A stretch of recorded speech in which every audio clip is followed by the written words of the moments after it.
লড়াইয়ের আগে প্রথম যে লড়াই করতে হবে সেটা হচ্ছে আকীদার লড়াই, আদর্শের লড়াই, সামাজিক আন্দোলন, তৌহিদের আন্দোলন, আবার সাংস্কৃতিক লড়াই আমাদের করতে হবে। আগামী দিনে বাংলাদেশে যারা পলিসি বিনির্মাণ করবে, রাষ্ট্রশক্তি, সেই রাষ্ট্রশক্তিকে প্রভাবিত করতেছে এনজিওরা, সাংবাদিকরা, বুদ্ধিজীবীরা।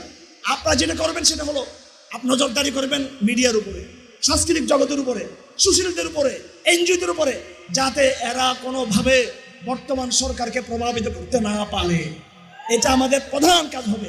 এই মুহূর্তে আপনি রাজনীতি করবেন, ইলেকশন করবেন, সব আগামী পর্বের জন্য জমা থাকুক। সেটা আমরা সাংস্কৃতিকভাবে যত শক্তিশালী হব, বিশ্বাসের জায়গায় যত শক্তিশালী হব, যত বেশি আমরা আমাদের সাংস্কৃতিক শত্রুদেরকে আমরা দুর্বল করতে পারবো, তত বেশি আমাদের রাজনৈতিক সাফল্য আমরা আশা করতে পারবো।